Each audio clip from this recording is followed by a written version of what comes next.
to make sure that we're changing our zoning laws to actually allow for those buildings to be converted into housing. And frankly, if those mid-century office buildings are not being converted into housing, they're going to become storage, which unfortunately is what we're seeing with many of them, or they'll just be outright demolished. And who knows how long it'll be until there's a new building there. It could just be an empty site for years and years, so it's just going to blight the neighborhood.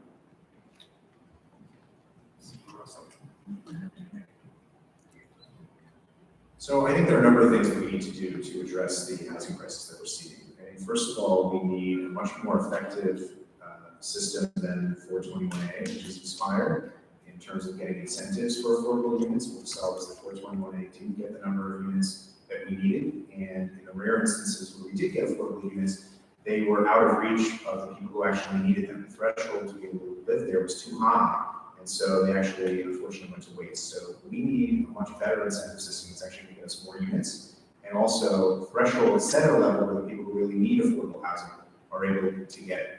In addition, we have to make sure that we're building units that are multi-bedroom units, that families can live there, not just individuals. We also need more direct investment. So something like a new Mitchell-Lama program that provided affordability for thousands of New Yorkers for many decades that we still see the benefit of today. We need to think long-term in that way, and we need to do a lot more. And we do have to take advantage of the opportunities that we have in some of the vacant commercial space that we now have as a result of the pandemic. And then the last thing is, I think it's really important that we take action to ensure that people who are struggling are able to stay in their homes now. So expanding street programs, expanding tree programs, making sure that people who are seniors, people who are disabled, expanding the eligibility so that their rents and their maintenance charges aren't increased, that they stay in place as opposed to people can stay, people who built the city can stay and remain in housing that's affordable to them. That's critical as well. Hang on to that microphone. So I'm gonna switch this up before my blood pressure goes up. Sorry. Old habits, very old habits.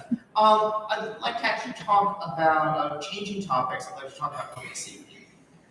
That this is a major concern in the city. Part of why people live in the city is feeling safe now, and what we see, at least reported in the papers, that there's a growing concern about that. Now, what do you see some of the problems being, and how do you feel that our Albany representatives can help address those problems? Specifically things like the rising crime rate, traffic fatalities, that sort of those issues of public safety, not the buildings falling down. Got it. So yeah, this is a critical issue. I think there's a number of problems obviously we've seen. First of all, we're all too aware in recent days and weeks of the problem of illegal guns. It's something we have to tackle. And fortunately, the legislature has taken aggressive action. I think there's more that we can do. Very proud of the fact that I'm recognized as a gun sense candidate by Moms Demand Action. We've got to do more to keep illegal guns out of our state. We've got to toughen penalties for illegal gun possession. We've got to treat it as the violent crime that it is. We need to expand micro-stamping. We need to do more to ban assault weapons. Those are all critical things because the illegal gun epidemic that we have is really creating a lot of public safety issues that we're seeing.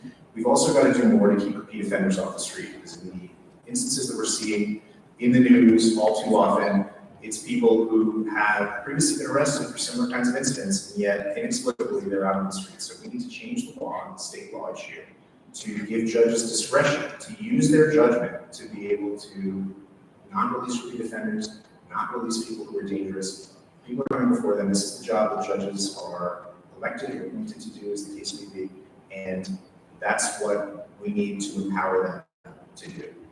In addition, we have a real problem when it comes to shoplifting, and that is something that's created a real sense of unease in the community. It's something where, again, we need to make it possible to actually arrest people and take them off the street. Because it not only harms the small businesses, it harms the whole community. It means that businesses are closing. It means that people feel unsafe when they see this going on, the sense of impunity of it. And so that's something we have to tackle. And when it comes to dealing with this issue, critically important is also more services. We're very proud of the fact that on our community board, we work to expand mental health and addiction treatment services on the east side, because we need to do more. We have a moral obligation to help people who need help get off the street, get the treatment that they need, and when it comes to traffic fatalities, we need more enforcement, and we need more enforcement against cars that are breaking the rules and against bikes. It's very, very rare that somebody hits somebody and there's actually consequences for that, so we actually have to take action to ensure that happens. To you. Public safety. Yes, public safety is a top concern and should be a top concern. Is to make sure to keep. And I just want to highlight that again. Go back to 2019. This is an incredibly turbulent time, so we have to recognize that we need to restabilize our city. Social, economic, housing insecurities that has deeply destabilized our city. And so how do we do that? I think Alex mentioned how the unemployment rate in the city is much higher. We do have a 6.6% unemployment rate. So, and with that, we know what causes crime, rise in poverty level also can cause crime to rise. So when I think about all the resources that we should be putting behind public safety, and I think one of our challenges is we often look at it so narrowly. And if we think about just our city budget is about $100 billion. And we think about the police budget, which is 13% our security apparatus, $13 billion. So that means we've got another $85 billion, 85% of our budget that could be used if we are thinking about it for the safety of our residents and of our city. And often we forget about that and we're only thinking about the police. But we need to take a wider view of what really causes, creates safety and security, and that's creating stable environments. That's coming back to the housing issue, making sure that people can stay in their homes. When we think about our education, making sure that our education and our public education is well funded, making sure that we have after-school programs for all of our youth. And then as also mentioned, we also talking about getting guns off our streets and making sure that we really fund our violence prevention programs. The state budget was minimal in what it put to its violence prevention programs, and we need to make sure that that is robustly funded. But that's, again, looking at the expansive use of our budget to make sure that we're really creating public safety. Thank you. Public safety.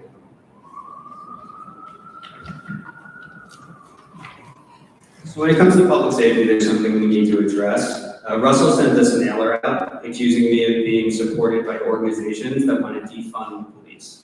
And yesterday, I got the chance to ask him which organizations, and he said For Freedom Democratic Club, which doesn't support defunding, and NIPAN, which has an endorsement.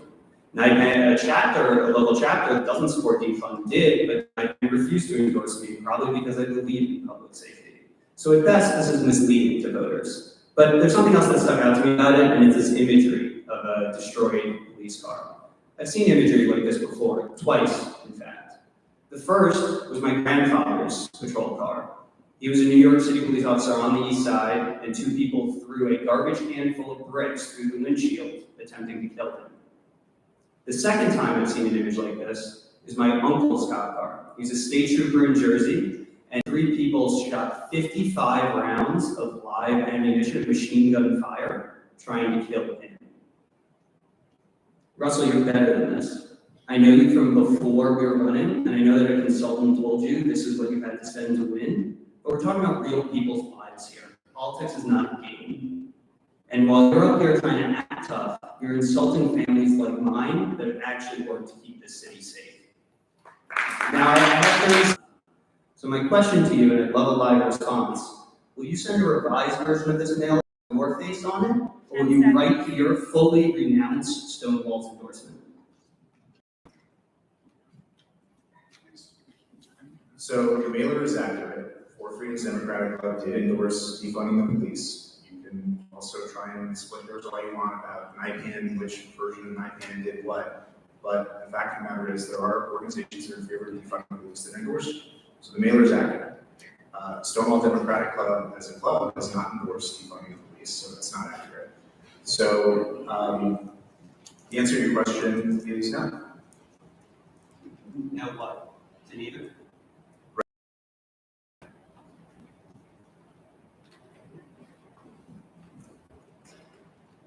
Background public safety. Yes, getting back to public safety. So the focus, I think, that the Assembly needs to take is especially on these random attacks. That's especially where crime has differed now and it's differed in the last few years. And these attacks are terrifying. I mean, there's no amount of eyes on the street, so to speak, which is, you know, what criminal experts would usually say you need to stop crime. We'll stop it. If someone's going to attack everyone in public, it doesn't matter how many people are there to stop it. So we need to make sure that we're treating people for why they're even thinking of these public attacks in the first place. And the state used to do this, and this is the state's responsibility. You know, we used to have this incredible network of huge psychiatric facilities. There were issues with them, but we shouldn't have closed them. We should have just made them better. But instead, we completely defunded our psychiatric facilities, closed them all, and released everyone onto the streets. And that's not fair to the people who were patients there, or people who should be patients there now, and it's not fair to us because it's made us less safe. And so we need to make sure that the state is putting money into rebuilding and refunding these psychiatric facilities. But it's also more than that. You know, we need to make sure that outpatient mental health services are more available, and we need to make sure that our political culture in Albany and throughout the country is hostile, and not just in the partisanship sense, and especially the increasing amount of ethnic animosity we're hearing, particularly from one party, about especially Jews and Asians. And this is something which we've seen in this neighborhood. There's been this spike, not just in this neighborhood, actually throughout the city, in especially anti-Semitic and anti-Asian attacks. And we need to make sure that our elected officials are standing up against this. And unfortunately, many of these people are people who are just regular people in the neighborhood. This is something that I've experienced as someone who, you know, looks very Jewish. That it's not always the people who, so to speak, look like they're going to attack you or going to go after you and threaten you physically. It's many times very well-dressed people who seem educated, who just feel empowered now to be bigoted in a violent way. That's cheery. All right, getting back to, turning once again to my own personal mandate, which is physical development of the city. I'm gonna ask, what about zoning and building heights? I know earlier everyone had sort of touched on them, or many of you had touched on it. As a state representative, actually, you will have an opportunity to interface with some authorities, such as the MTA, the Dormitory Authority, the Empire State Development Corporation, stuff like that. So, what is your take on particularly MTA developments, as well as the perennial quest of the real estate industry to raise the FAR caps on New York City? I mean, don't you think that 12 FAR is enough? Let's start with that and work our way over. So that's a good question. Regarding the MTA, I mean, I do think we need to be encouraging development, particularly around transportation. You know, there was a proposal in the governor's budget to have transit-oriented development be incentivized through zoning changes, and unfortunately that didn't go through. I mean, it's just like basic practice in architecture that you want to design bigger buildings near more accessible places. And when we don't do that, that's when we end up with a situation like we're in now, where the city's in gridlock because people are moving further and further out, and now they're driving in, and you can't, like, traffic is insane here. So we need to make sure that people are more heavily concentrated near train lines and places that they can walk to, because, I mean, I don't want the Upper East Side to become a giant parking lot, but it feels like that at times. As for the FAR cap, I support lifting the FAR cap. You know, the FAR cap is not like a cap on height, it's a cap on density. And again, I think density is a good thing. I think people should be living in accessible areas. I think people also want to live in accessible areas. That's why our neighborhood has become so expensive, because there are train lines here and you can walk to Midtown to work. And also the FAR cap does not say, as I said, doesn't say how high a building can be. So it's had this unintended consequence of creating these like very tall, thin buildings, which, to be clear, I don't think the government should be dictating aesthetics or anything like that. But also, who likes those skinny buildings in 57th Street? You know, I'd rather have a shorter, fatter building, which is the way we would normally design a building in Midtown. Thank you. I like to use the word authorities in both senses there. There was very good intonation on it. This is a heated question, I would say, because we often see promises that aren't kept. So yes, I think the Economic Development Corps spends money and we don't, as taxpayers, always know exactly where it's going, and those promises are not always kept.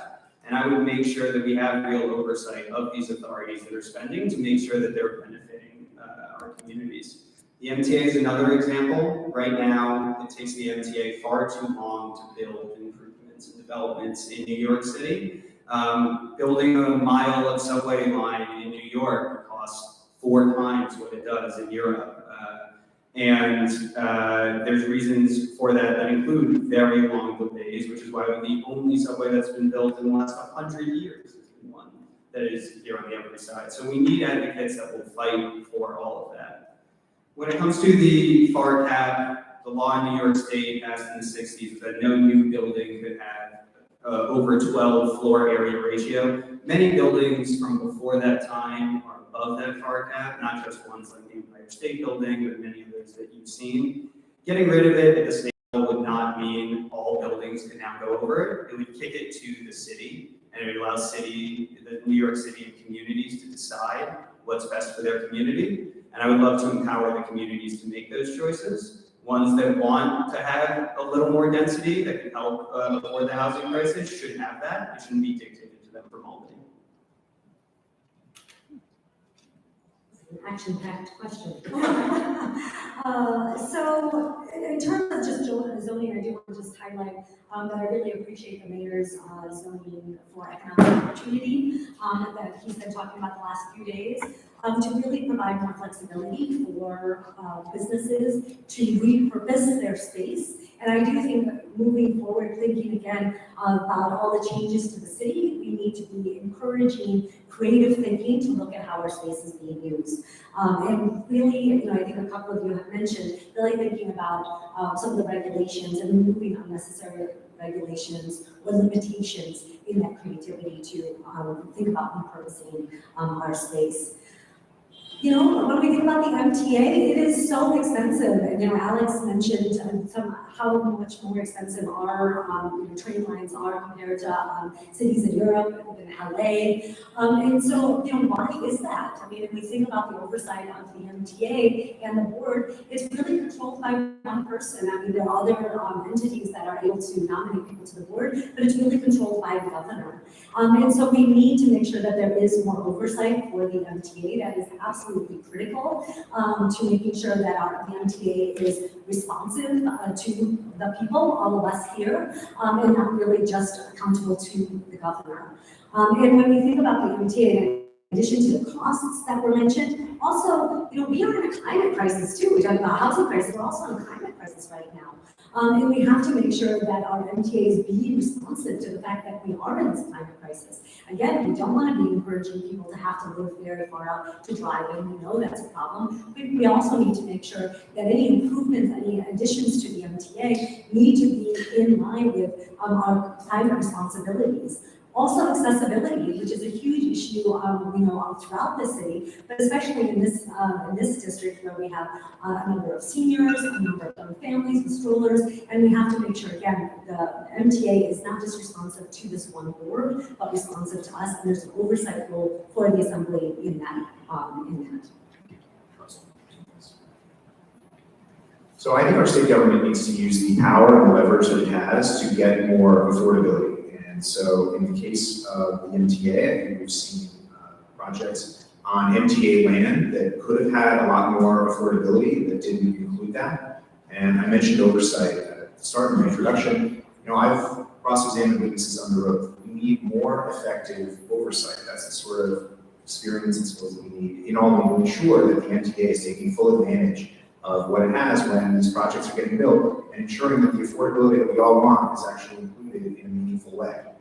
When it comes to the FAR cap, the argument that was advanced is that it was necessary to do away with the cap in order to get affordability. But the actual bill didn't say anything about affordability. And so, in my view, if we are going to be taking some action with the goal of actually building affordability as a result, that affordability should be written into the law. It should be part of the law. We shouldn't just be taking it on faith that we're going to get affordability that's the ostensible basis for why it is that we want to do this. And I think, more broadly, it's very, very important to actually have these affordability requirements and actually insist on it, and not just trust that if we're going to build more or we're going to build denser, that in and of itself gets us affordability. Because what we've actually seen in this neighborhood is a lot of residential construction, but very little of it has been affordable. And we've actually lost affordable units in our neighborhood. So actually imposing those requirements, actually using the power of the state to ensure that we're getting the affordability that we want, I think is critical and is what we're going to need to do when we're addressing these development issues. Next question is about, I'm going to drill down into something we talked about a little earlier with regards to small business recovery. I think that we are all in agreement that small businesses and the economics really back it up, employ the majority of and are one of the backbones of our economy. But what specifically do you think can be done on the assembly and legislative level to help our small businesses recover so that we can all prosper?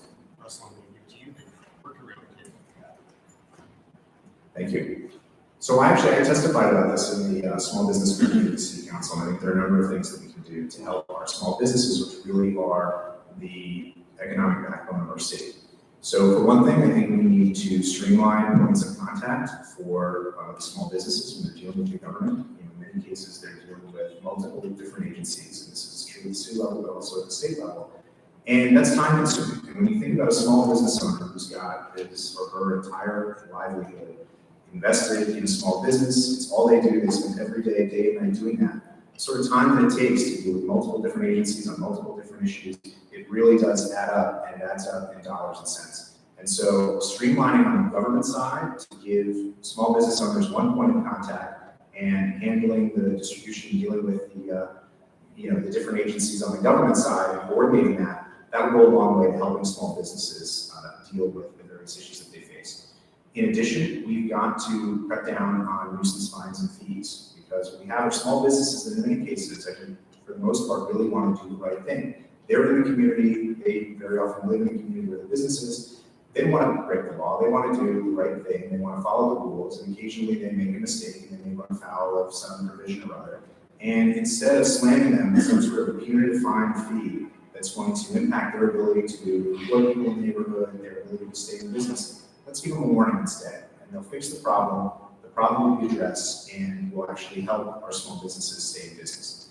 The other thing we need to do, and I mentioned this earlier, we've got to tackle the shoplifting issue because this is really affecting people in a multitude of ways, and it creates a really negative spiraling effect. So it has the obvious direct effect that it has on the business itself, affects their ability to stay in business. If a business closes, that has a really detrimental effect on neighborhoods. Small businesses are a big part of our neighborhoods livable, make them great places to live. It also contributes to a sense of unease, and it darkens the street, which also undermines public safety. Great, and I do agree with Russell in terms of the streamlining. Is a lot of the issues that I'm hearing when I talk to small business owners is around that friction when they want to address the issues that they have with and so I totally agree with that. But beyond that, I'm really happy to see that the governor included tax credits for COVID-related capital improvements in the budget. That is a really good step in the right direction. I mentioned the mayor's zoning for economic opportunity. We'd love to see at a state level that we ensure that tax credits are enacted in this year's budget that will cover businesses that look to build under these new zoning laws. That can be a really great opportunity. But then also when I am talking to people in the district and business owners in the district, really the issue is just rent, and how expensive rent is. So I'd love to see something similar to good cause eviction for small businesses to really help small businesses to stay in place. So many of us talk about how concerned we are about the empty storefronts or small businesses that are involved in our community that then all of a sudden go away. And so having something like good cause eviction for small businesses, I think could go very far. But I also want to just take a step back because that's dealing with the fact that we have these small businesses. But we know just in general, we were already moving towards this trend of doing so much online shopping, and that only got bigger during this pandemic. So I think that there is a bigger question, and I think the role of the state legislature and the assembly can also be to study what are ways to help get people back in stores, to go to the local businesses. What are some of the tax incentives and buying incentives that we can put on the consumer so everything is not just online, but we really do get people back into shops so that we really can build and maintain our small businesses that we know are such important community members and so important to the fabric of our communities. But I think that's a really important part of this question as well. This is so important. When everyone thinks about their neighborhood and thinks about their favorite business, I'll bet 9 out of 10 of you it's a small business, right? Is that what you think about? That's what we need to protect? So there's 3 things that I think the state needs to do. The first, Russell and Kellie are right. The process of dealing with city and state government takes far too long. Having one person be the point of contact would help, but what would also help is allowing for live editing of plans in those meetings. So what small businesses complain about is they put together a plan for an inspector. They come to the meeting, the inspector says, oh, you have to change these 2 things. And they go, great, we'll change those 2 things. They say, come back when you get the next appointment in 2 months, and then we have to wait for this business to open. So let's allow for that live editing and better fund these departments so that you can just in the meeting come to a final agreement. The second thing is re-upping and refunding the Small Business Recovery Act grants. They were vital to keeping small businesses open during 2021. We still need them in 2022, and we need to ensure that they are well funded. And the third thing is to allow, Kellie mentioned rents, to allow for lowering of rents to fill those vacant storefronts. So one of the barriers is that commercial mortgage agreements often have minimum rent requirements. That say if you rent below a certain amount, you have to pay the bank, or you as the landlord have to pay the bank or put up more collateral. And so they are effectively by law or by agreement stopped from lowering the rent to wherever the market is and allowing new businesses to flourish. It hurts banks, it hurts business owners, it hurts landlords. I wouldn't push a law that says after 6 months, after 12 months, whatever it is of vacancy, any minimum rent agreement is stricken, and let's allow a new business to come in there and start serving the community. The small businesses in our neighborhood, I think one of the things that make our area so special, we're really lucky that we not only have so many businesses, which have been around for decades, if not even in some cases like a century, but that many of them have rebranded, received new investment, and are updated. But not all small businesses are that lucky or have that broad of appeal. And I agree with everything that everyone was saying here, but I think rent relief and things like that are too much like band-aids. We need to address the larger issues, larger trends about why we're losing small businesses, particularly on the east side of Manhattan. One of them is online shopping. But the other is actually, what we've been talking about is with the housing crisis. As our area continues to lose younger people and people who are not very, very wealthy, those businesses are losing a customer base.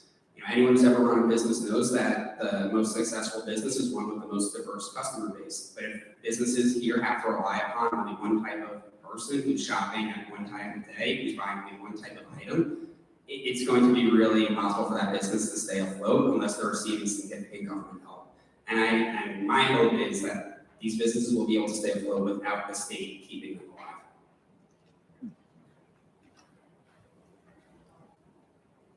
President would say anything about commercial rent control. Okay,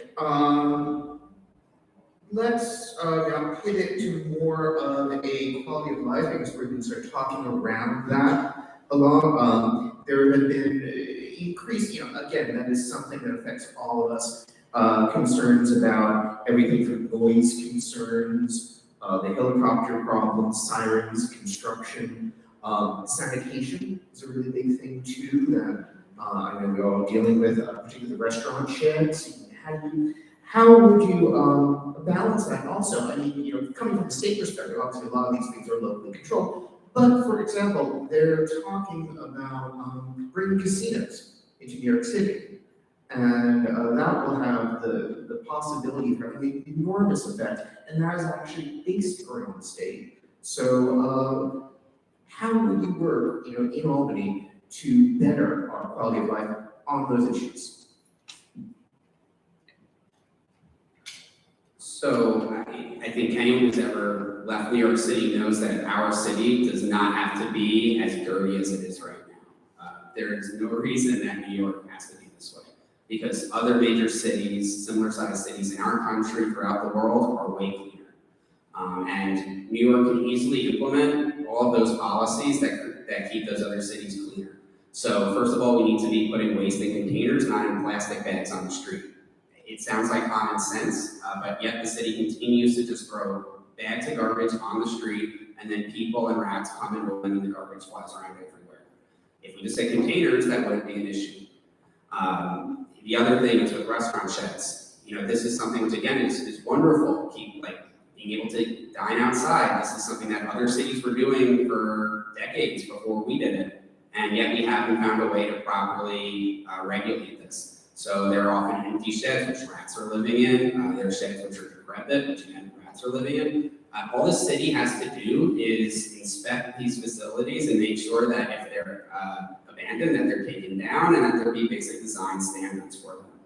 And that is something which I would use my bully pulpit as an assembly member to advocate for. And as for waste, that's something that, even though it's a city policy, the state actually has control over. The state controls the city's solid waste management plan, and therefore the state has the ability to demand that the city dispose of garbage in a way which every other city in the world does.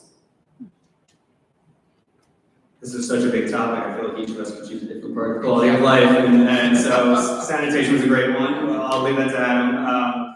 I'll talk about maybe street safety and casinos. We could go down the line, but when it comes to street safety, you know, I see the Upper East Side through the eyes of my mom, who has multiple sclerosis, who can't dodge oncoming traffic. Right? We need to ensure that we are making it safe for everyone. And that includes finding ways to slow down cars that are making quick turns. It means finally allowing for speed cameras and red light cameras to run 24/7. The state took many of the steps in the last budget, but there's still some to do to fully authorize it forever. Because it turns out that speeding cameras are mostly turned off from 6 a.m. until 10 p.m. or only on from 6 a.m. to 10 p.m. during the week. So up until recently, speeding was legal on the weekends and at night, and that just makes it not safe for anyone around here. On casinos, I'm generally skeptical. The fact that we have allowed this mobile betting to happen feels like we're getting all of the risks without any of the job benefits of having a physical casino. And so our state senator, Liz Krueger, has passed a bill that only allows a casino to be built if a committee made up of representatives of all of that area's representatives, so their assembly members, senator, mayor, borough president, etc. If 4 out of 6 of those approve, I think that's a good check on a community, because I think there will be some that may want that, but if there's that 2/3 majority of the representatives, let's explore it, let's explore the benefits of the jobs it can bring, while being very, very careful about all the downsides too. Yeah, the number of the issues that you brought up, I think ties into this idea of just our public space and how we want to use our public space. I mean, it touches on the sanitation piece. And, you know, why is there so much noise in the street? In part because people are honking at each other because it's all backed up. And so how we want to, and some of the safety issues as well, thinking about your mom, Alex, is because we all don't have our own space in the building. Bikers don't have their space. That means there's all this trash on the sidewalk, and people are walking around the trash, walking around the bikers. I hear from people on the street all the time. The bikers complain about the cars complain about the bikers, the pedestrians complain about everybody, and everybody is concerned because nobody feels safe on our streets right now. And so that how we share our public space is a very live conversation that we need to be having to be able to think about how can we make sure that the sidewalks are safe, bikers are safe, and then our roads are safe. And then thinking about that sanitation piece, how can we get the garbage off of the sidewalks? Because again, that's a block in terms of how people can safely walk down the street. And then the sheds, again, that is taking up public space, it's taking up street space. I know some people are not happy because it's taking up parking. But then if we close the sheds, maybe some of those businesses are going to close, and then people will be upset about that. So there's all of these perspectives that need to be considered and opened so that we can rethink how we use our space, and also think of the big picture in terms of climate action as well. Because some of these changes can also help to make sure that we lower our carbon emissions as well. By having fewer idling cars, by having fewer cars on the street, by having more permeable streets, by having the trash trucks not have to go throughout the entire city every single night. These are all very live conversations that the state legislature can help mandate when we think about safety for our streets and climate action. These are conversations that we can mandate from the legislative perspective to make sure that our city is in compliance, to make sure the city is as safe as possible. So a number of important issues here. So on sanitation, really critically important from a quality of life perspective. From a health perspective, that we get the trash off the sidewalks. It's never been this bad before. It's an issue we have to tackle. And it's clear that, you know, they still haven't restored the funding to the level that it was when it comes to sanitation pickup. And frankly, I think we need more sanitation services than we did before the pandemic to account for the fact that more people are working from home. And so you've got a larger share now of the trash in residential areas than you used to in the past, where more of the trash was in commercial areas because more people are going to the office. So we need a lot more resources devoted to that, and that includes getting resources from the state to get us to where we need to be, if that's what it takes, and that's what we do as a state assembly member. You know, when it comes to casinos, I think it's very good and important that the state bill did include community input. I think community input is always important and critically important on, you know, it really runs the gamut because people on the ground are the ones who are going to be affected. People on the ground who actually know the neighborhoods and know what the effect is going to be. And so consulting the community and local elected officials is critically important. So I'm glad that that was included in the casino bill. And I'll tell you, I don't think that this neighborhood needs a casino. And that would be my view as an assembly member. When it comes to the sheds, I think it is appropriate that the permanent outdoor dining rules that have been floated by DOT have said that they're not going to include permanent outdoor sheds. They're going to move to a seasonal system. And I think that that's going to be a better solution. I think that's going to address some of the sanitation concerns that people have around those. And you know, in the meantime, I think it's important to have more enforcement when it comes to the accessibility and roadways and pathways on the sidewalk. I think that's critically important. And when it comes to noise, you know, I was very supportive of the helicopter bill that just passed, the Oilman bill getting rid of tourism flights. I don't think those are essential. I don't think anybody should have to tolerate noise just so people get a nice view of the city. I'm gonna actually pull up to maybe not a 10,000 foot height, but more of a big picture question. And should you be fortunate enough to become the assembly, tell me what committees you'd like to be on, and you know, what sort of legislation do you have a favorite piece of legislation that you're looking for? So the two committees I really focus on being on, one is probably pretty obvious, if you've been listening to me, is housing. I really think the east side needs to be on that committee. This is the area of the city that has the most potential to create new housing very quickly. It's also the area of the city which has seen prices skyrocket perhaps the most. But the second one is the city's committee, which is a very minor committee in the assembly, but has very major power, particularly over the powers of what a city like New York is able to do. You know, people don't realize this, but there's an actual reason why everything seems to take so long and go so far over budget when the city does something. It's because our procurement policies are absolutely terrible.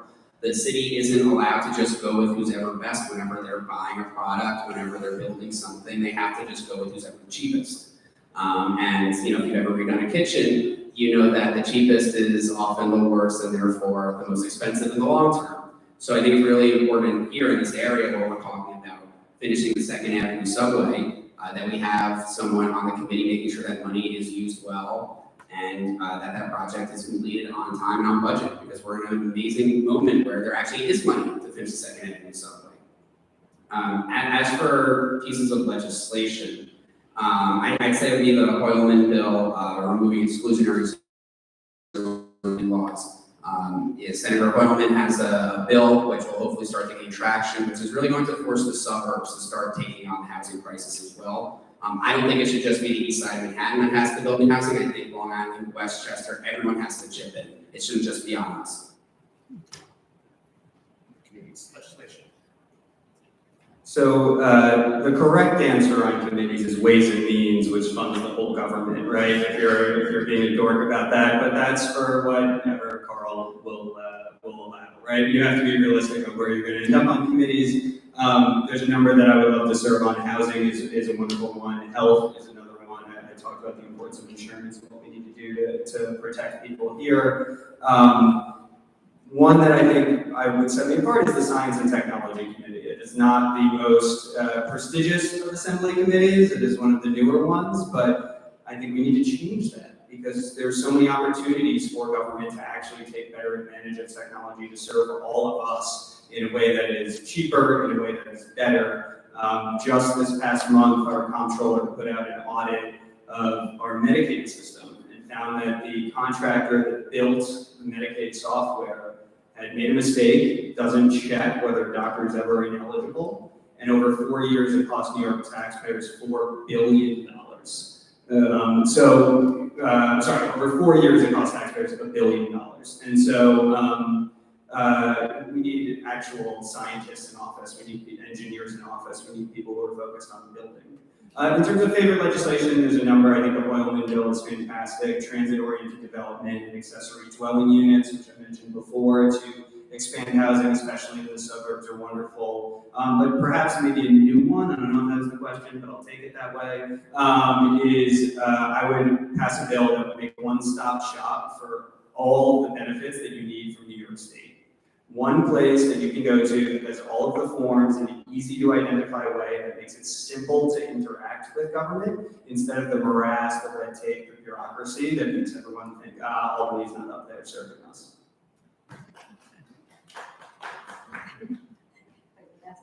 I'll be behind that too. Great, definitely, again, housing, just because we know how fundamental and foundational that is for this wonderful city of ours. Also families, I mentioned the legislation really moving forward on the child's care, universal child's care.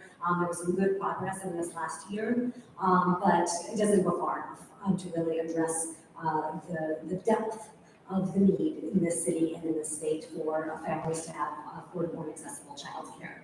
So that would be one piece of legislation that I would really push if I am elected. But then also, I mentioned climate and how important climate action is. And I hear that from young constituents, but also from grandmas who tell me about the concerns for their grandchildren. And so really making sure that our state, so the community environment, to really make sure to be aggressive around climate action. So in terms of committees, the committee that I want to serve on is the Corporations, Authorities, and Commissions Committee, which doesn't sound that exciting, but that's the committee that oversees the MTA.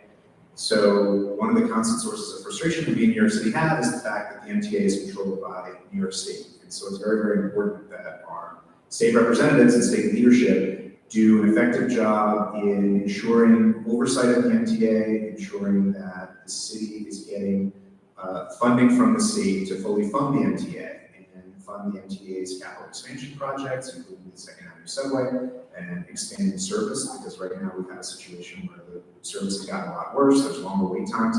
So New York City really is the economic engine of New York State.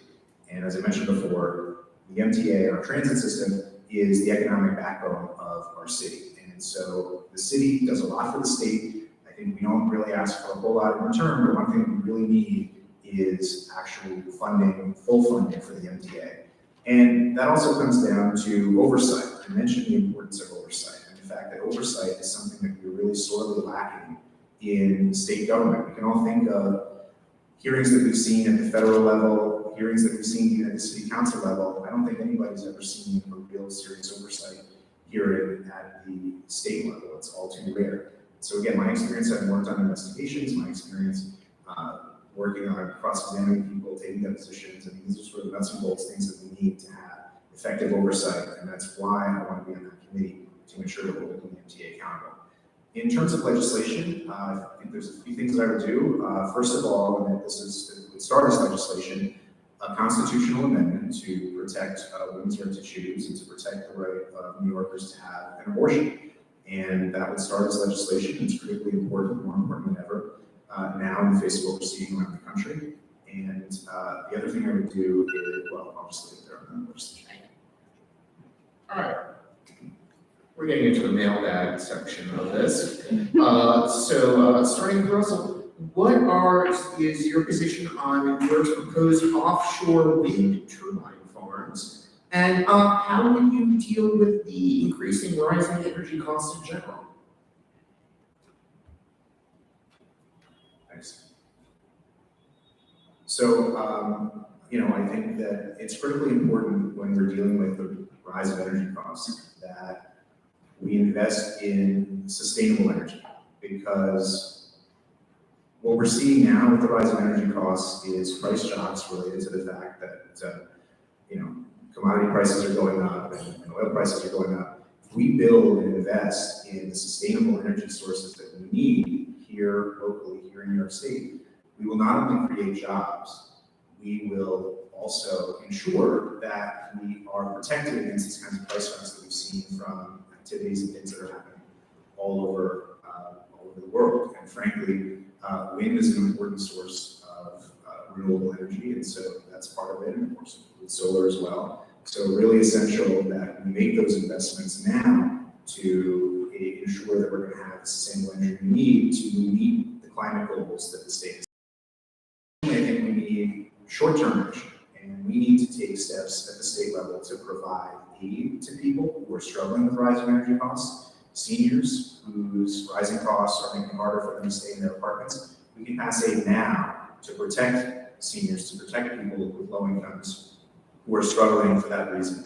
And so I think that's immediate action that we need to take to address the short-term crisis, but in the long term, more investment in sustainable energy and more investment in renewable energy is going to drive down costs in the long run. Yes, I fully support wind turbines, and we know that the legislative session just closed up in Albany with a very big missed opportunity, which was the Build Public Renewables Act that did not pass.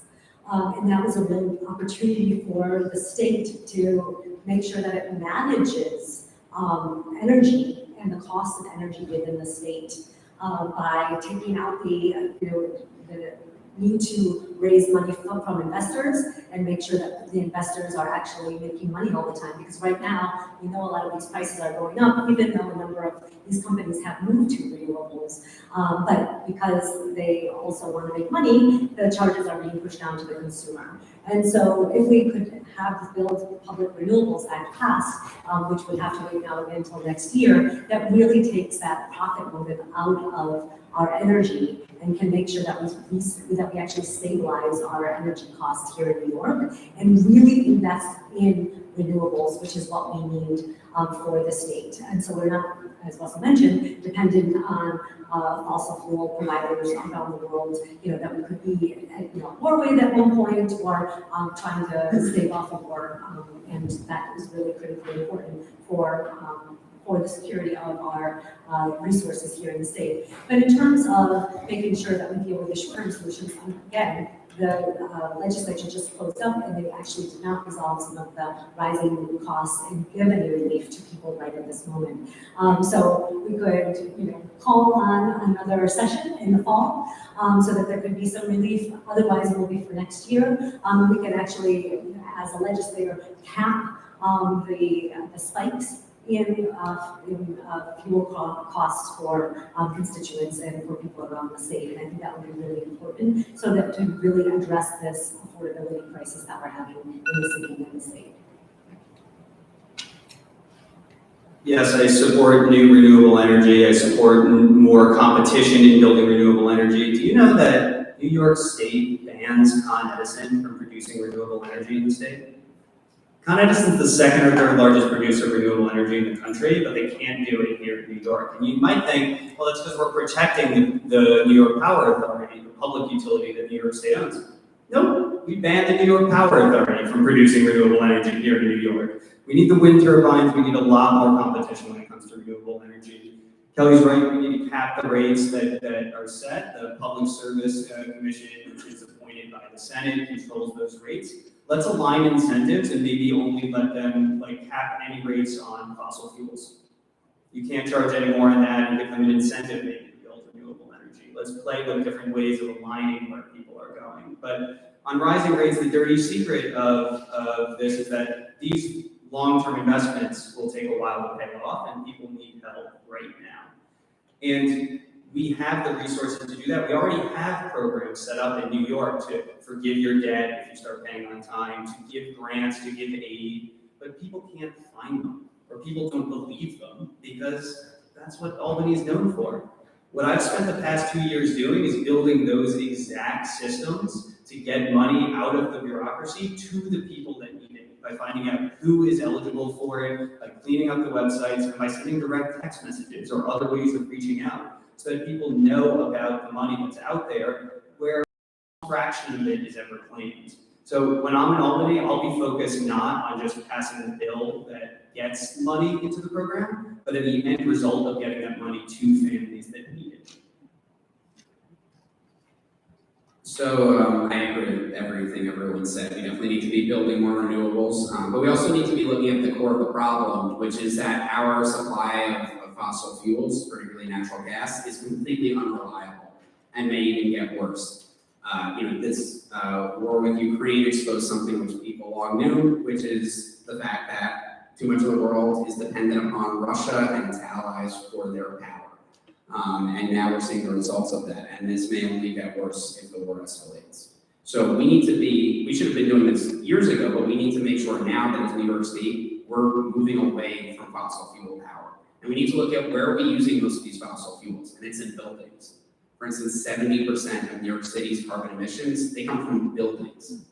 So we need to move our buildings to safer, cleaner, more reliable sources of power, wind, solar, of course, but we also need to look at existing buildings, because the vast majority of us live, work, go eat and drink in buildings which have existed for years, if not centuries. And so those buildings, it's going to be incredibly expensive, prohibitively expensive to just tear out all their gas lines and replace them with electric hookups. But what we can do is move them onto hydrogen, onto biofuels, which can use much of the same infrastructure that gas uses, in the way that we transitioned from home heating oil to natural gas decades earlier. And this is something that the state isn't doing. There is no bill to require the state to transition this. There are larger pieces of legislation which require the state to do things around sustainability, but nothing requiring that we make this transition in a timely manner. Thank you. So the next one is more of kind of inside baseball question about campaign finance, where I'm surprised it seems that the majority of you are getting significant cash running on personal financing, which God bless, but I mean, don't you find that the whole purpose, is that a democratic way of doing it? What are your feelings about campaign finance reform? Should there be caps? How does that work to make it as most democratically possible and also accessible legislature as possible? So, Russell.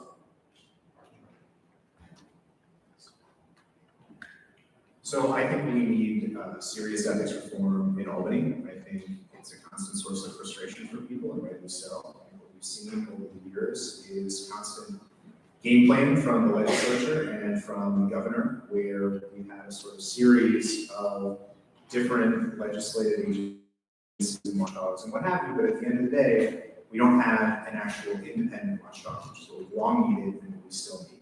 And so that's change that I would fight for as an assembly member. I think that's critically important.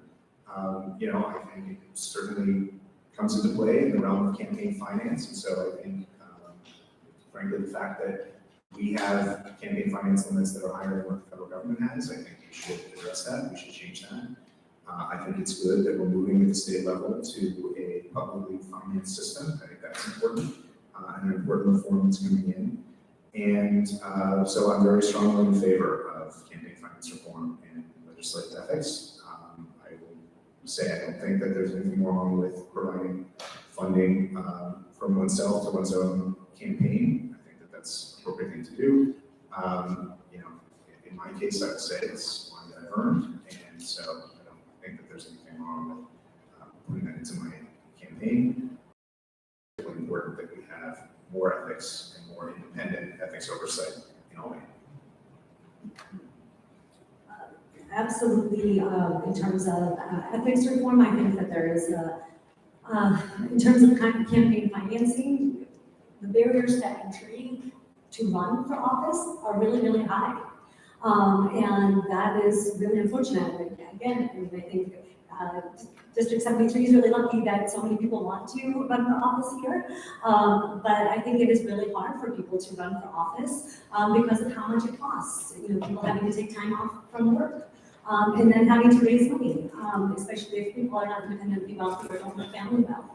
And so, you know, there's a part that's just around ethics, but it's a part about who lives in our democracy when we are not as inclusive as possible because people can't afford to run for office. And I think we all lose when we are not able to take advantage of all the wonderful people we have here in New York simply because they don't have money to run for office. And so, yes, there's an ethics part of it that I think is really important to make sure that people are following rules, following the guidance that is set up. But I think that there's a bigger issue at play here, which is really around how we can encourage as many people into our democracy as possible, be as inclusive as possible in our democracy. And I think that's where, you know, really moving towards public financing is so important. And I'm so thrilled that the state is moving in that direction because at least that will be one barrier that can be reduced so that more people can engage in our democracy. Absolutely. Obviously, this is a pertinent question for our race. I think everyone is aware of that. I would change the Board of Elections so that they actually have real enforcement power. So why is it that you need another candidate, another person to sue or to bring something up before they take action? I would give them the power to just take that money out of your account or to write you a ticket the way the traffic enforcement agent does. You violated something, that's it. And then you can fight back if you need it. And that gives a little bit of enforcement power to really make sure things are done.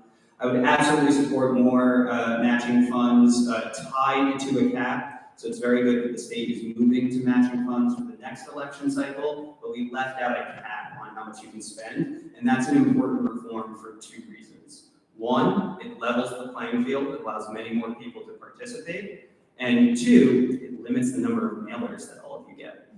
Apologies. But if we had a total limit on that, maybe we could all just be focused on the best way to spend that money and communicate the message while encouraging more people to run for office. Yeah, I agree with that. We definitely need to have a cap on spending. It's something that the city does right now, and it works. It makes city elections much more focused on communicating with voters. Much as that may be annoying, but nonetheless, that should really be the goal of a campaign, is to talking to voters, less so talking to donors. So cap on spending is really critical. Publicly financed elections will, I think, mostly be a good thing. We just need to make sure that when we're handing out public money to campaigns, that money is being used properly. We've had too many instances in our state. Albany is just infamous for corruption. And we need to make sure that the Board of Elections has actual enforcement power so that our tax dollars are not being used for purposes that they shouldn't be used for. True story I was once told by a Democratic state senator. In fact, this group was not a secret. That when the Democrats took over the state Senate, when the change happened, they discovered that the Republicans had their own printing press. Literally their own printing press, so they could send out more mailers at a sweetheart deal than the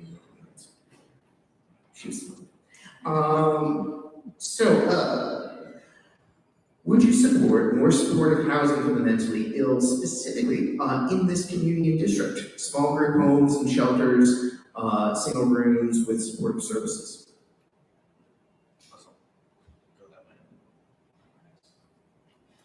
So I do, I support, well, I think it's important that we're sort of specific about the kinds of facilities that we're talking about, and I'm very proud of the fact that our community board approved a new safe haven to come to our community. I think that's a model that's been very successful, where it's been used in the city.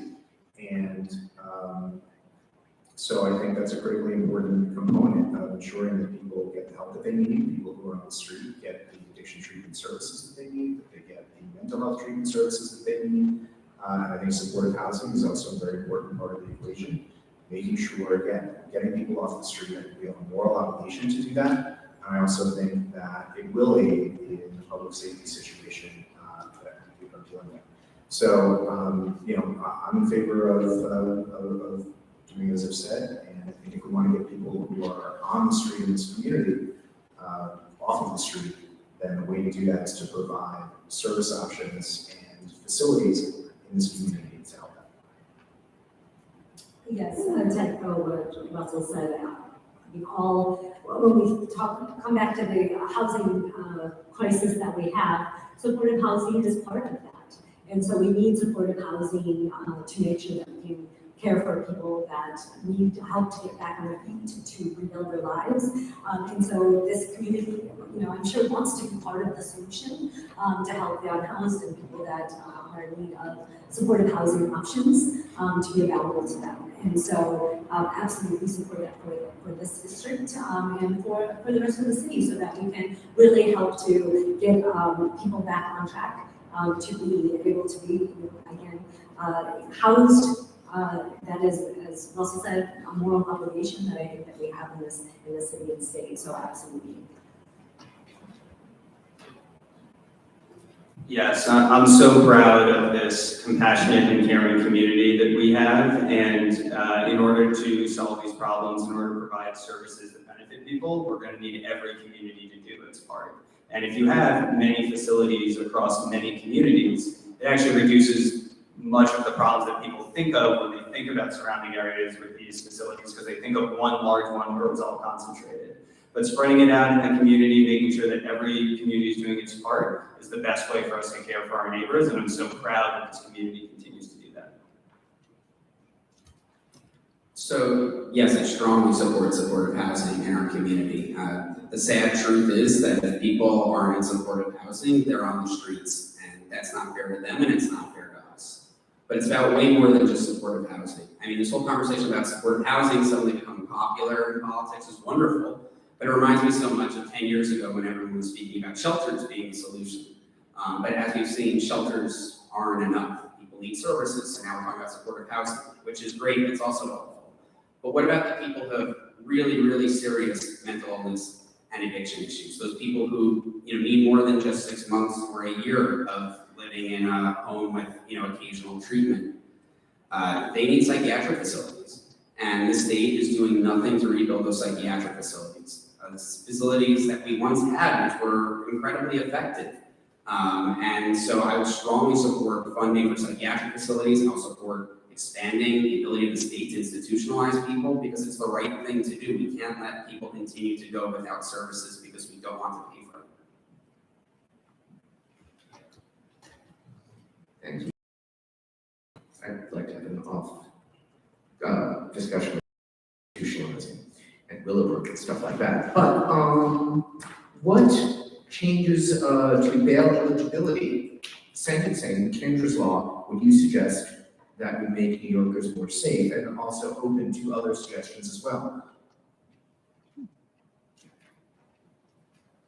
So I support giving judges some discretion. I'm sure there's a system we can figure out where judges have a checklist or something like that, where there's some way of determining who makes someone more dangerous without just leaving it up entirely to a judge, the judge's bias, which is really the criticism right now of giving judges any discretion.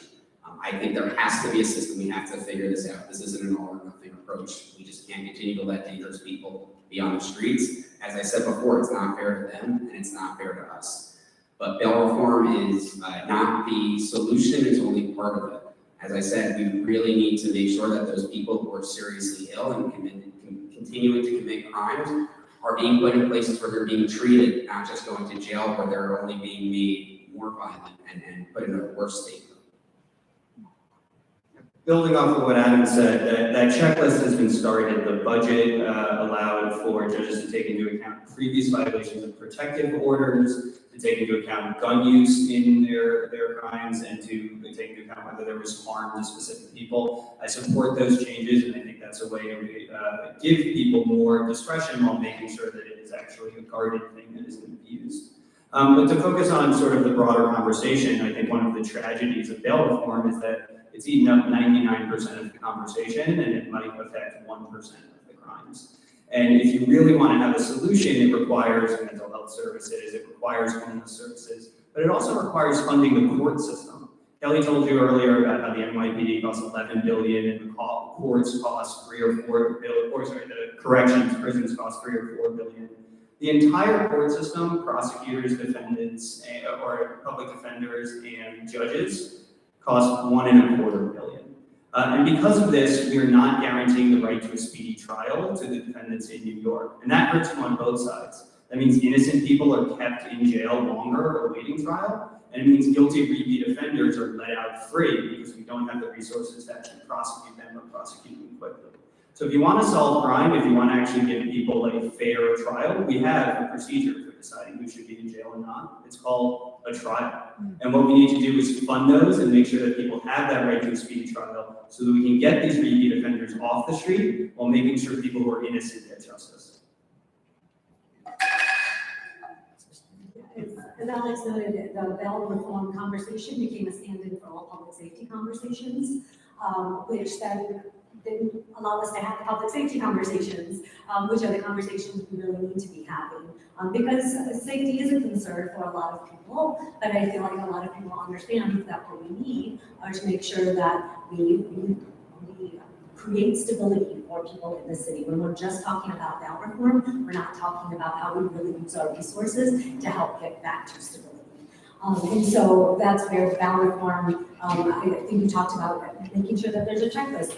The concern with giving judges discretion is because there has been so much bias in the past. And that is why the bail reforms came about after many years of discussions. Bail reforms came about after many years of discussions because of the bias that was being put in place for bail, really criminalizing poverty. And then they were rolled back once, and then they were rolled back twice. And so I appreciate that there are real concerns around safety, but I don't feel like the bail conversation is really adequately addressing what the concerns are, which is around making sure speedy trials is a really important part of it, but then also making sure that we get people back to work.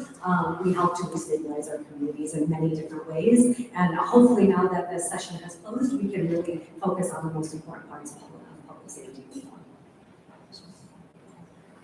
So I think we just need to add a lot more common sense, frankly, to the criminal justice system and make a lot of changes that are going to, that I think most people think of as just being sort of common sense changes. So I would say giving judges more discretion to not release repeat offenders, to not release people that they consider to be dangerous. I think that's an important step that we need to take to cut down on the kinds of incidents that we're seeing all too often and that people are very, very concerned about. So I think those are important changes that we need to make. I think when it comes to Kendra's Law, which is the statute in New York that addresses when the state can step in to take care of people who can't take care of themselves, people who are in mental health crisis, I think we need to lower the threshold, because if someone is lying out on the street, able to take care of themselves, I think we need to have the possibility for getting that person help, getting that person off the street, getting that person into a facility, not pretending that this is sort of a lifestyle choice that somebody has made, but recognizing and getting that person the help that they need. So I think making those to Kendra's Law is important. And I think we need changes also to the discovery process in criminal trials, because there was, I think, very well-intentioned change in state law requiring evidence to be turned over to defense counsel by prosecutors, which of course is essential. You have to have the evidence against you in order to be able to have a fair trial. But what we've seen is the requirements have been too rigid, and what has resulted is, in many cases, situations where, because there is a lot of evidence against a defendant, it makes it harder for the prosecution to turn the evidence over in time. And so cases are being dismissed because of the fact that there is a lot of evidence. And so what I would suggest and what I would push for is to making it more analogous to the sort of discovery that you see in the civil side, where there's an expectation that, of course, both sides are going to have all the evidence, but doing it in a time frame that makes sense and not making it too punitive when someone misses a deadline. Thank you very much. Okay, now we're back to sort of a fiscal conversation that we've all been touching on, which is a major part of the assembly is talking about the state budget and distributions. How, when you're in the assembly, how would you help this district's specific needs through that budget process? Russell? So I think there are a number of areas where it's critically important that we get our fair share of state funding for this district. I think I've been talking about transit, that's critically important, and so ensuring that we are getting the service that we need on the transit lines and transit systems that are on the east side, that's vitally important. And so fighting for our share of state funding to get that done, that's something that I would prioritize in Albany. In addition, making sure that we're getting our share of school funding on the side, and making sure that we are increasing the number of school seats in our schools, that's vitally important. Making sure that we are fully funding art and music programs in our schools, that's critically important. Making sure that we have smaller class sizes, that's very important. Critically important that we provide programs for kids who have been left behind during the pandemic and who have struggled with remote learning. And there's been a lot of learning loss, and that's a major, major issue that we have to confront. And it's going to require funding for programs targeted to the students who really need the help most. And also making sure that we're fully funding the programs for special needs students who need it. So a lot of those issues really do come down to funding. And so making sure that we're getting the funding that we need from the state government in Albany is really essential in those areas. In terms of the state budget is a really important part of the role of the legislature, but the state budget this year, as many of you probably know, is $220 billion. I think part of my reason for getting involved so much in activism at the state level is when I learned how huge our state budget was. And when we started to look at how this budget is used, I want to highlight that the way that we learn about how our government works in school, which is the legislature holds the purse strings, is actually not the case here in New York. In New York, the executive holds so much power in terms of the way that the budget is negotiated. And so one of the things that I would be put front and center is to make sure that we pass the Budget Equity Act. It's a constitutional amendment to change the budget process so that the legislature actually has more of a say. So we can say what we want to see in the budget for our district here, but the reality is that we don't have that much power to do that at that minutia level because of the way that the infrastructure is set up with the executive having so much power in that process. And that leads to all these backroom deals that we're also concerned about in terms of transparency.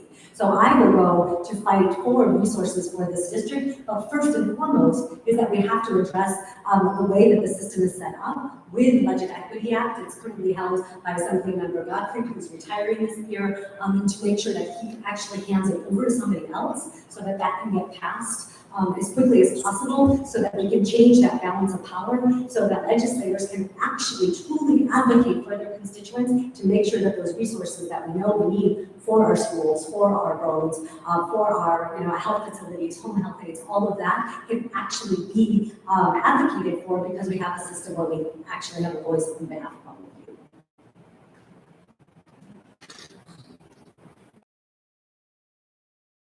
When it comes to how we can get more money in this, the schools are the pride of the East Side here in District 2. New York State provides 34% of the funding for schools and has held back. It's all foundation aid from a court case in 2006, billions of dollars owed to the city since 2006. And finally struck an agreement to pay it to the city over 3 years. I would move that up and have them pay it over 2.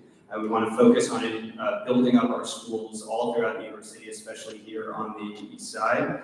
I also would think about the items that aren't necessarily the top line of the budget and make the news, but all of the many, many grant programs that New York State has. So New York State funds $270 million of direct R&D each year. It's the most of any state in the country, and 42% of all the state-led R&D. We have wonderful hospitals, research facilities, partly in the district, partly right nearby, that could use some of these resources to continue their work that keeps all of us safe.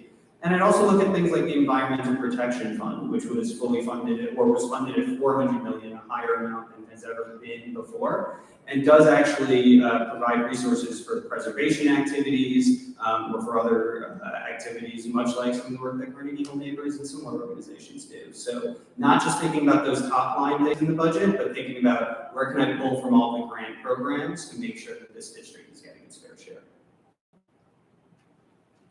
So I think for this district, there's one really big project that the state needs to help fund, and that's the Second Avenue subway. It's been far too long since phase 1 was completed, and we haven't even started phase 2 yet. That's finally happening. Phase 2 will go east Harlem. But there's no talk of phase 3, which is supposed to go through Midtown. And that's critically important, not just for people who live in Midtown, but for all of us on the Upper East Side.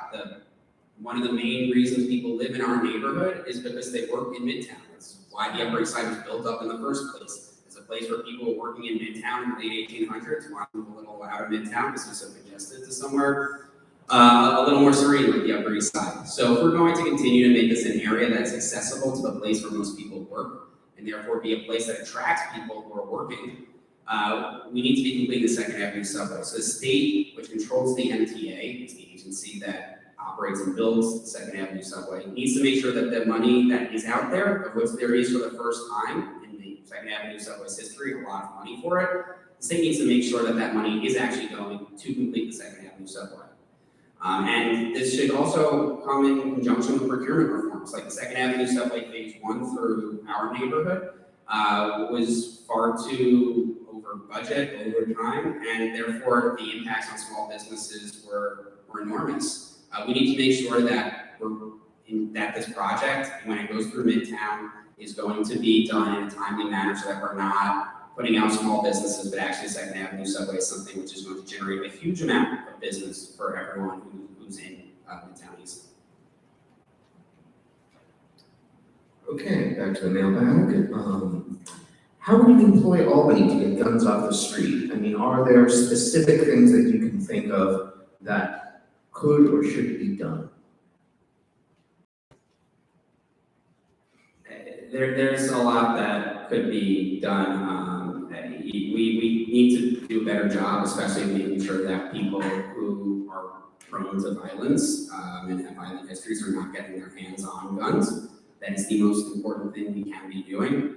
At the same time, I think we also need to be recognizing what the limits of what New York State alone can do, and therefore what pressure we put on our federal officials who have the overall power to determine our gun policies throughout the country.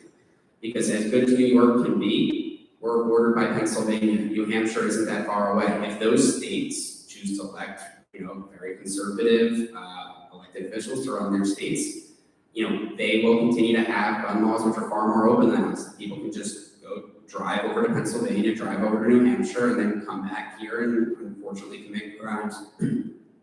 So what we need to do is put pressure on our federal officials, particularly those Republican elected officials, Republicans in Congress who are in New York State. One of them did actually come out in support of an assault weapons ban. Unfortunately, he's now not running for re-election because of that.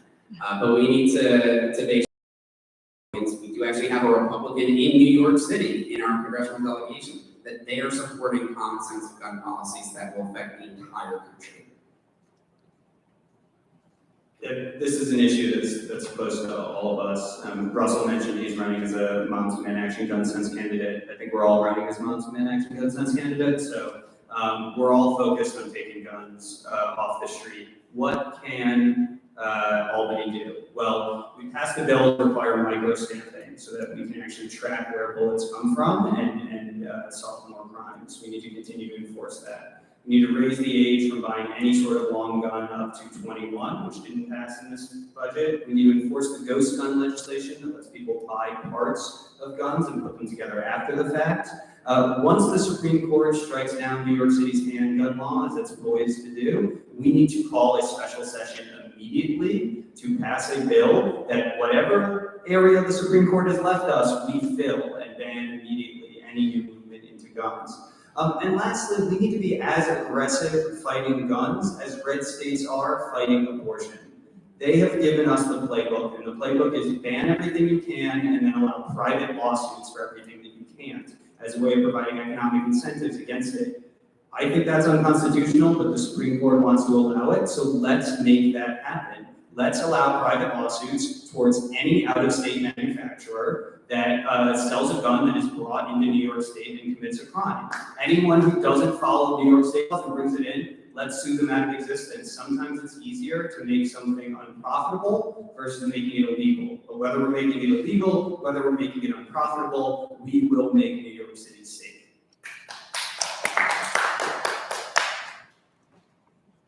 Yes, as you mentioned, this is a concern for all of us, and luckily we have people in Albany who have really taken this seriously, and Alex and Adam just mentioned a number of pieces of legislation that just passed, and those really need to be implemented so to make sure that we can keep ourselves as safe as possible. But a couple of things that we can add to that, there was the ban on assault rifles that was up from 18 to 21. Assault rifle is a weapon of war.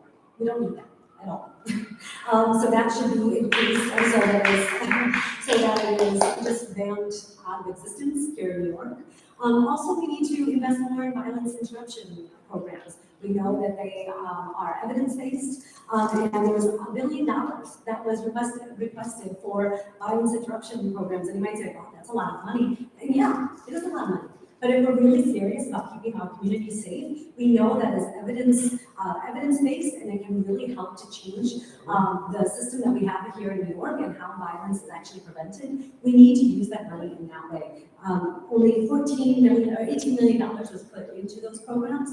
That's a pittance to what we actually need if we are truly serious about getting gun control, guns out of our streets and under control here. But I want to just highlight what Adam said as well. You know, I've been an advocate for many years in terms of really advocating with the national government. I have good relationships through my indivisible work that I've done with Congresswoman Kellie Leeson, with Senator Schumer. That's where the pressure needs to sit. Because as Adam noted, we order a lot of states that can bring guns in. So we have to make sure that we are doing that national level legislation to really make change. So there's a number of different levers. Some of it starts at home to build on what's already been done. But also we need to really take on the national level in as many ways as possible, including with Alex to really take on the lawsuit. State Senator Myrie was able to lead some legislation around some of the gun manufacturers. We need to really take that up as well, and use every single outlet that we can so that we can actually save lives. Every piece of legislation we pass can save at least 1, 2, 5, 10 lives, and that's worth it. So we made a lot of progress over the last legislative session, but I think there's more that needs to be done. I think we should expand micro-stamping beyond the level that the legislature recently enacted. I think we should make it even harder to get assault weapons, frankly. I think it should be banned, but to me, 21 is not old enough. It's not high enough limit. I think we have to make it even harder and make sure that we are doing more to prevent assault weapons from getting into people's hands, because that's been a major source of the problem, and there's no reason for people to own these weapons. In addition, I think we need to impose stricter gun safety requirements. We should be holding adults accountable when they are responsible for not taking the steps that they should be taking that allows guns to get into the hands of young people that are ultimately used in so many of these heinous mass murders that we see. And so passing very, very strict requirements about gun safety and how guns have to be maintained, I think is an essential measure that's going to get us real results in preventing the kinds of massacres that we've seen. I think it's critically important that we have tougher penalties for illegal gun possession. I think we have to treat it like the violent crime that it is.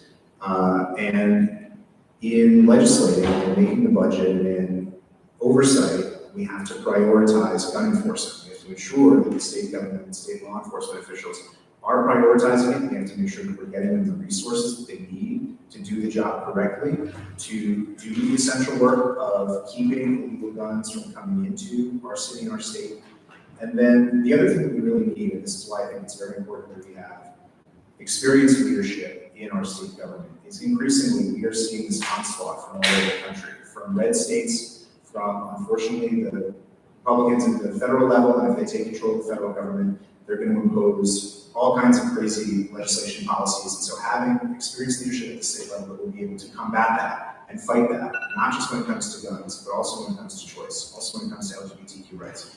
That's essential.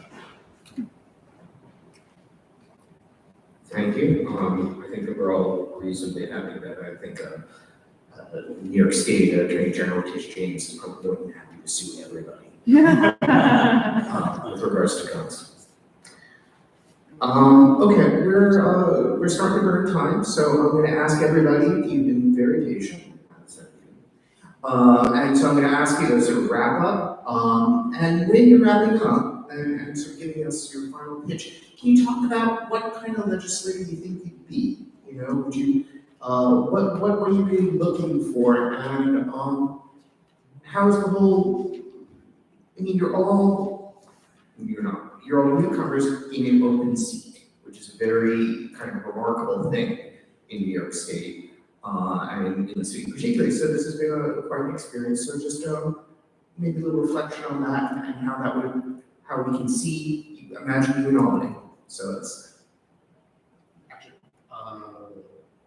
you make this with Russell, and then Grant.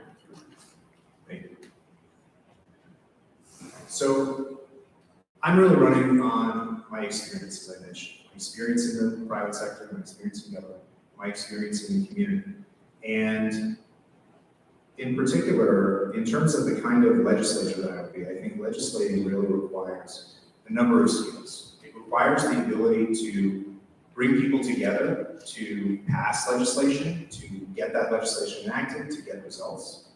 And it also requires advocacy. There's a sort of inside component of it, of working with your colleagues to build support for a measure and get it done. And there's the sort of external component of it, which is building political support, getting out, making sure that public pressure is building, public momentum is building, and that you're persuading people and strenuously advocating for advancing our democratic values to build the kind of momentum that we need to ultimately get through the roadblocks that we may have to particular pieces of legislation. And so what I've done in the course of my career and my service to the community is demonstrate the ability to do both of those things. Bringing together the community board, I would say, is a lot like a miniature legislature. It's sort of a situation where you've got people with different priorities, different interests, different experiences. You have to bring people together to pass resolutions. That's what legislating is. So having done that experience I think is very valuable. But also the experience that I've had as an advocate, the experience that I've had standing up for the values of the Democratic Party, standing up for LGBTQ rights, standing up for choice rights, standing up on a host of issues that are important to us. And so being able to make that case and build that support and build that momentum, and at the same time being able to figure out what the divides are in the legislature, how we can get across those divides, what the real sticking points are, and how we can. That combination is what makes a successful legislator. That's the combination that I have. That's why I want to go to Albany and fight for this community. So this is, for me, an urgent moment coming out of this last 2 years.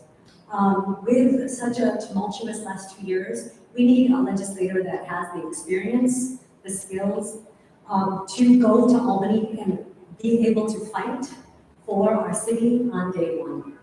And that's what I bring to this. I have the experience from leading large teams, managing large programs, also as a coalition builder. The Refugee Self-Reliance Initiative that I started and led was a seed of an idea that turned into a global initiative because of the coalition work that I did around the world. Here, as part of Empire State Indivisible, as a founder and leader of Empire State Indivisible, I also led coalitions, built coalitions across the state. And so we need to make sure that we are bringing together people from across the state if we actually want to get anything done. A state assembly member is one of 150 people. The state legislature legislator is not going to go and do anything on one's own. There can be great ideas that can fall to the wayside because the person does not know how to build strategy and coalitions to get things done. And so that is going to be my approach as a state assembly member, is using all of the experience that I have. I'm the only one that has this global experience, seeing problems around the world, seeing solutions from around the world, coupled with having all of that experience in Albany from the work that I've done since 2018, building coalitions across the state. It is that energy and that passion that I want to bring to Albany to represent all of you following this tumultuous 2 years, to make sure we can destabilize New York, to help make sure that the city and the state is safer for all of us, is more affordable for all of us. And there can be lots of big promises about everything that everybody's going to deliver, but what we really need is to build community to make sure that the state is destabilized following this last 2 years. And with all of the experience that I have, that's what I'm ready to fight for. We're all anxious about how our city feels right now. Crime is rising. Too many of our critical, beloved businesses are closing. We're at risk of losing what we love about New York City. And I'm bringing a broad coalition to solve these problems. I'm proud to have more than twice the number of individual donors than any of my competitors running. I'm proud to have support from a broad ideological spectrum of supporters, many of whom don't agree with each other on much. But what they do agree on is that they want someone in Albany who works hard, who focuses on the data, and who focuses on the results. I said in my opening speech that you'll hear from many candidates about their experience, but I'll always talk to you about results. I'm an engineer and I focus on delivering for people. So what has that meant beyond what I've already talked about? That's meant working with the Department of Justice to hold the largest banks accountable for their role in the Great Recession, including recovering $17 billion for taxpayers. It's meant going after opioid providers who have taken advantage of people's addictions and fed an epidemic that has led to 80 to 100,000 Americans dying every year. Still a problem for highest fentanyl deaths. This is a state, this is a time in our history where we need to have enough. We need to say enough to the political showmanship, to the consultants, to the cheap hits, and we need to be focused on delivering results for everyone in this district. So I grew up here. I'm the only candidate that went to school in the district. I'm not giving up on New York, and neither should you. I think one of the great things about all of us running is that we're running very different campaigns and bring different perspectives and experiences and values. And so I'd say I'm the most experienced candidate in this race, particularly on the issues that matter to this district: housing, transportation, cleanliness, safety. As I said, I work for Ben Caleb's PBS, UJA Federation, currently for the American Institute of Architects. And we need someone with relevant experience in and around government, advocating for better quality of life here. I could have sat here and every question just said, answered with, oh, I worked on this bill, I worked on this executive order, I worked on that agency rule, but that would have been kind of obnoxious, so I didn't do that. But nonetheless, I have the experience needed to address all of these issues which were brought up. And it's because of this that I'm endorsed by Ruth Messenger, Mark Green, Sean Donovan, and numerous labor groups. So if you'd like to create more housing, clean up the streets, and have a safer city, I urge you to vote for me. Thanks. Thank you all. Before I turn it over to Lavendel, who will say a few words, I want to remind everybody that the primary is on June 28th. Vote at least once, twice, 3 times. It's a lot of fun. Bring your friends to vote, etc. Can we hear it for our moderator too?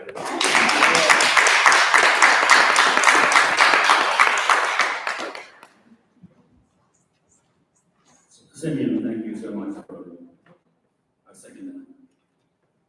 You've run a great show for us. You've allowed us to learn about the views of these tremendous candidates, by the way. And we're very lucky here in the Upper East Side to have such outstanding candidates. And I don't think we could go wrong if any one of them was elected. And we're very pleased with the turnout here physically. And we're sure that there are many people watching elsewhere. And we thank all of you for coming. It shows that there are important issues and that people care. And so I hope you will all carry on with the admonitions that we've heard. I'm going to re-listen to these tapes because so many issues have come up that I want to get further educated on. So I think this campaign is also an education of the voters. So thank you very much, everyone, for attending, for our candidates, and Simeon. And thank you, Joanna, for organizing this. And let's just, I want to put you in the screen here.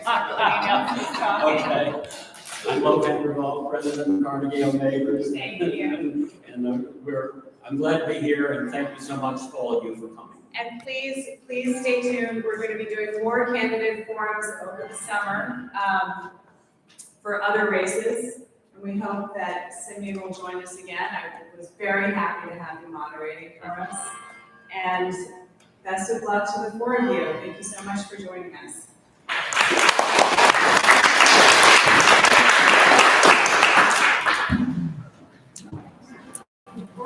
Yes.